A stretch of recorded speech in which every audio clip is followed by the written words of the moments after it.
Welcome back to the channel, lads and ladies, and welcome to the T-28.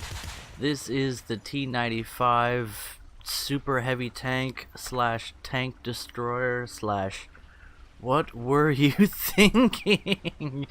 The Maginot Wrecker. Whatever you call this.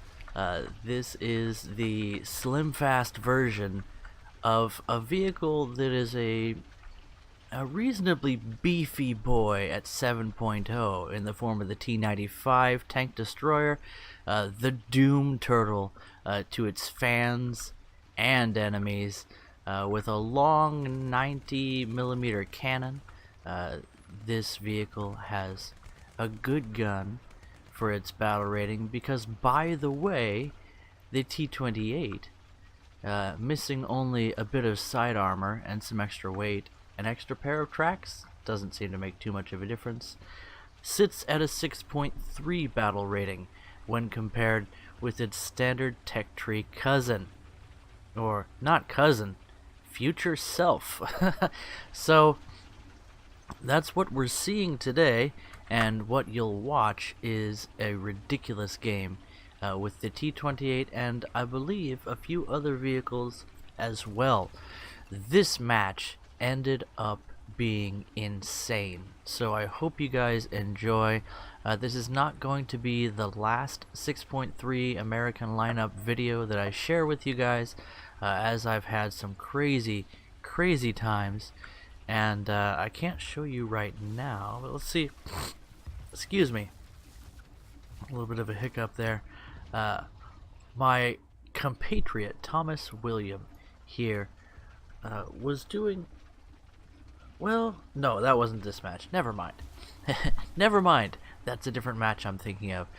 Things are going to get crazy.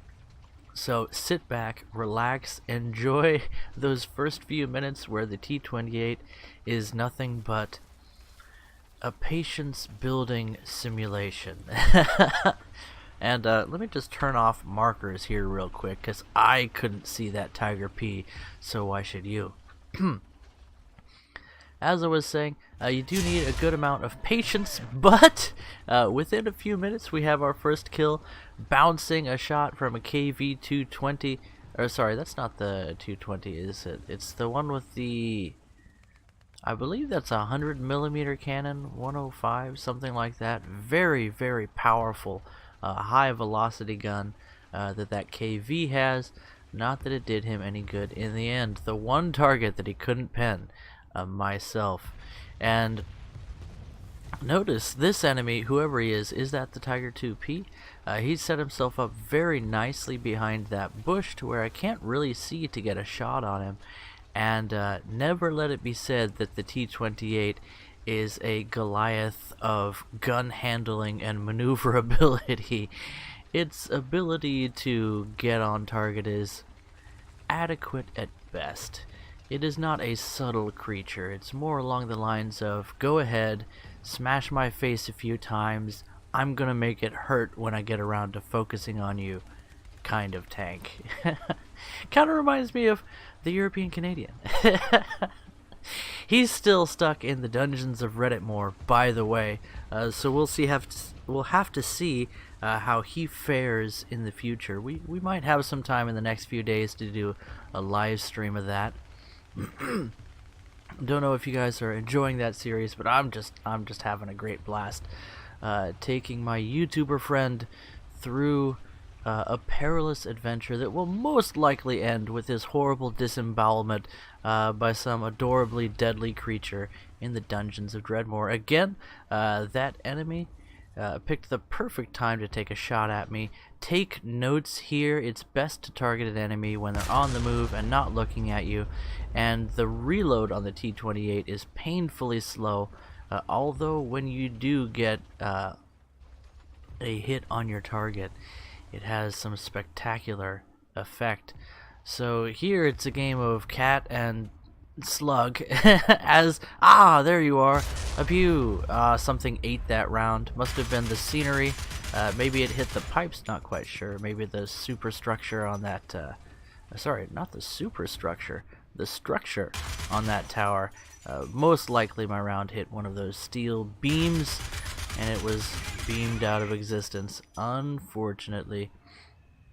As much as... oh, bomb. That's in the T-28 and the T-95. Falling bombs are your worst nightmare, but we didn't even see where that one exploded, which is our preferable experience in the SlimFast Doom Turtle. I lost 14 tons on SlimFast, and so can you. I like how, to come completely off of subject, because we're allowed to ramble here. We're in the T-28. We have time to talk. I like how on the American Desert map, like, every shop is a sandwich shop advertising burgers. There's like cheeseburgers and gas stations as far as the eye can see. And I'm happy to have spent a little bit of time on that map. Speaking of spending time, this Doom Turtle variant is well, it's an interesting creature. You definitely want to use it on maps where you can... hello, meine Freunde. How would you like an ammo rack? Plenty of time to aim. Oh, so much detonation. That is how you want a date to go. And we actually took a hit in the side there, and it did nothing to us. So that must have been a relatively low penetration round that was used against us. High explosive, perhaps? I think our side armor is around 50 millimeters there, and a T-34 just picked... oh, no, sorry, that's an IS-1. Well, he's just as dead, and just as well. I do love taking down IS-1. We see something over there, firing green tracers, so probably a German. We'll try and get him in the scope. Hopefully he hasn't noticed us. Yes, it's a Panther. He's been set off fuego. So for our part, we didn't bother to aim up at his turret. We've had some good luck with killing Panthers with fire from the last match that I might share with you some other time. So we set him afire some more. He's still burning, which is useful for us. And we put another one into his engine just to increase the intensity of that fire, just because we can, and he ends up exploding. So that was in excuse me, I'm fighting another wave of the flu, so my apologies for the fact that I'm dying during this video. Everybody's dying. Just at different rates of speed, right? So before you crash, make your life worth something. And the T-28 is a great example of that, as we've leisurely actually pulled off some flanking maneuvers, and that's actually one of the reasons I love this map. There's lots of cover, there's lots of ways to move around unnoticed, and yet there's not a whole lot of space you need to travel on this map. As far as close quarters maps go, it has become one of my favorites. It took me a while to decode this one and figure out how to play it appropriately, and there's a lot of cheese involved. There's a lot of using your binocular view to look over obstacles, but realistically, I mean, that's something that could be done, and it's a mechanic that everyone in the game can take advantage of. It doesn't have that extreme premium bias 6.3 Doom Turtle that you get with certain premium vehicles, and I honestly should have opened fire with the cannon. I picked just the wrong moment to do so. I was trying to save myself for that special someone that would give me a nice flank, but sometimes you just gotta take what you can get, and I took it at the wrong time. Trying to get some shots into the engine compartment of that, what's Coelian? Not Coelian, what is it? I can't believe, Ostwind, right. But its rear armor was just a bit too hefty for me to punch through. So we're going to play the T-28 Doom Turtle appropriately and just go straight up Jason Voorhees on this guy and slowly chase him down. Oh, what's that? A Tiger II with its side? Oh my gosh, and the bushes that we have on the front of our vehicle obscure our view. He's gone behind the building. He's coming around. Now's our chance. He's just angling, and we managed to slip one in that nice little weaker spot above the tracks for a kill. Very satisfying there. Not that I'm afraid of a Tiger II, since the cupola of this vehicle is really difficult to deal effective damage against, and that Ostwind actually took down. He took a 50 cal to the face and went orange. It took 2 or 3 50 cal rounds to the face to take down that commander. Okay, what a hard-headed man. And at this point, I very much feel that we're well and goodly bonerified. So we're just kind of opening up with the cannon, and with the 50 cal, and oh, we got a track back. We got our cannon back. I'm just all over the place today, guys. Sorry about that. So we waited. And now we take out the driver of that up-armored potato truck. What do you call that thing? I forget the name of some of the Russian vehicles. And now, unfortunately, this is the death moan of our beautiful space whale. The baby Doom Turtle has sung his swan song now as we go out, as every good Doom Turtle should, in a hail of fire from every direction. We just got wrecked real good. So that is that for the baby Doom Turtle, the T-28.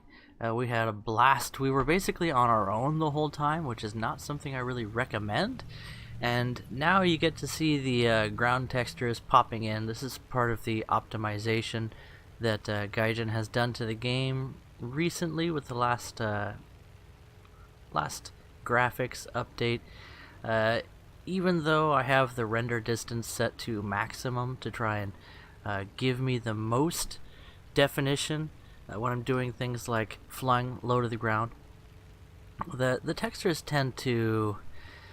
well, the popping is pretty severe, so it's kind of ugly, and there's not really anything I can do about that.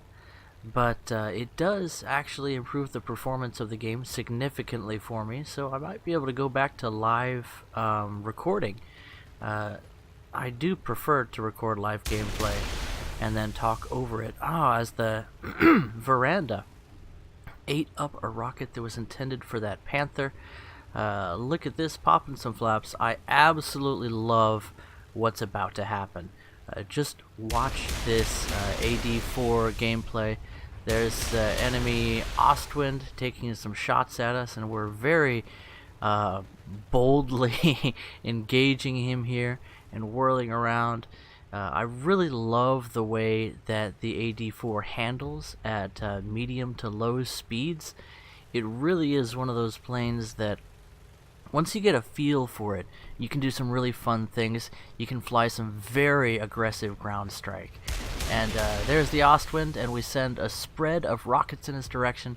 One of them strikes true and takes him down as we manage to not get destroyed. That is always very rewarding of an experience. So 1 ground kill, and now we pop full landing flaps to loop around here. Look at how beautifully the thing handles. Enemy Panther capturing the point? I think not. We managed to take him down for our 2nd ground kill. As we took a few hits there from... oh, yep, that looks like an enemy bomber. White tracer, so it would be a German. It could be the new premium frontline bomber or medium bomber that the Germans have. Can't remember the name of it right now. It's an absolutely fantastic vehicle. It's really cool. It handles amazingly well, and it's all around a delight with 2 1,800 kilogram bombs available, and of course as a premium vehicle those bombs are available right away, and a score of lighter weight bombs that you can use to carpet bomb or to go for those multi-kills in air RB on ground targets. And he's at fairly long range. That was an allied P-47 shooting him down actively there. We shot a few rounds in that bomber's direction just to try and pick up an assist out of the deal, but no sauce. Even so, with 2 ground kills and having really stretched my legs in some fun flying maneuvers, I definitely feel satisfied. And now enemy T-34 looks like we're just spotting him with the cannons. I do believe we're out of rockets, which is totally fine by me. And now we're basically just flying really aggressively, trying to ping somebody, looking for open top targets, and basically just flying with a death wish here, so that we can perhaps get into a ground vehicle. Because if you look at the score right now, excuse me, we're getting very close to winning the game by points, and yet the enemy is starting to dominate the field. So that's obviously a suboptimal situation. Here we go for the zoom climb, going after this BF-109. Again, we have a death wish. We're going very hard for him here, spraying the cannons. We managed to take him down, and as we go to disengage, we zigged when we should have zagged, and we managed to crash into his corpse. All that fun, smooth flying we did earlier, and well, that's how we went out, like a punk. But with 6 ground kills and an aircraft down, 3 assists and 2 deaths, this match is definitely getting my adrenaline pumping, and as we do so, I'm taking out one of my new favorite vehicles in the game, as I knew it would be, the Super Hellcat. What's the designation of this vehicle? I forget. Anyway, it is an absolute blast to play. Its mobility is almost equal to that of the standard M18. It has better gun handling, with a little bit, just a tiny bit more stable gun. Not by any means what you would call stable, but a significantly faster turret rotation rate, so that really helps with the gun handling. The armor is still, of course, nothing to write home about, but you do get lucky every now and then, and you will see us get lucky. That is not us getting lucky. That is an allied Japanese tank taking a shot at the Panther there. Wasn't sure if it was a T-34-85 or a Panther, but now you get a clear look at it, and that's my best way to view a Panther in flames. Now our ally again peeking around the corner, and we shooting around to support him, and the gun bumps up at just the wrong moment as that enemy Soviet AAA manages to deal no damage to us there. So that was very, very fortunate on our part. And now, because of, if you look at the score, things are getting very exciting here as the enemy has all 3 capture points at this point. We get our shot on the T-34, and he gets one into us, kills a bunch of our crew, as you can see, and we managed to survive the hit, which is a rare thing. So we're only down 2 crew at this point. Things are going to get a little bit worse for our poor Super Hellcat, but she holds together on us. Now, we're up to 7 kills, and we need to be tactical about how we go about things from this point on. Once you get the Super Hellcat into a position where the enemy doesn't expect you to be, you have a serious advantage. Not sure if that AA is still up, but I see a few targets positioning themselves here. That shot was just a tiny bit too low to be effective. We need to reposition before the enemy realizes where we are. But again, we need to be aggressive. This French tank is not looking at us. We adjust the aim a bit higher, and we go right through his lower plate, taking out everything inside his vehicle. We spot 2 enemy tanks off to our left, and we know there's still that German tank destroyer coming in at some point. IS-1, can we take him down? We're going to need to get him with the first shot in the cupola. It takes down the entire crew. Beautiful business. Things are heating up. I'm wondering if that T-34 knows we're here, but he's still pushing forward. He's an 85. All he needs is one hit. We get one off the chin right there, and it doesn't manage to take him down. We definitely need to reposition at this point. My only hope is that he hasn't seen us. I'm not sure if he can see us moving at this point. If we can pull off this reposition, we have him. If he doesn't know we're here, we'll be able to take him down. He's not looking at us. We get one in, and we take him out. Definitely a tense moment for us there. And now the Jagdpanzer is coming, has no idea where we are. Again, we Jello Man through the wall, and the bush is in our way, but we go to third person, and we take him down with a nice shot. And finally, our team win. No, we're losing, and yet we win by points because of kills. Oh, that was one hell of a match. We win the day with 11 ground kills, 3 assists, an airplane kill, and we managed to take down the enemy by draining their points through killing vehicles, as we were seconds away from losing the match because they were controlling the ground. What an incredible match. It doesn't come any closer than that. A clutch victory there because of the great performance of the Super Hellcat and some exciting and action-packed repositioning action there in the end. All in all, that was one of the most satisfying matches I've played in this game, and hence the name Jeezums. So that was that. And my 6.3 American lineup, as you can see, it's another one of those golden lineups. If you look at my profile, Toshio 1987, you'll see that I have an extreme preference for premium vehicles because I'm always on that grind, and I'm just a guy that likes to see big numbers. It just makes me happy to get more RP and Silver Lions, even if I didn't need them at the time for some certain grind. And weird and wonderful things like the Super Hellcat, overpowered pay-to-win stuff like the T-28, and just fun and insane, yet now actually viable vehicles like the M26 T99. Well, they just butter my biscuit. Anyway, guys, hope you enjoyed that one. That was just, I'm still, after that match, my heart is pumping. Catch you guys in the next video. Bye-bye.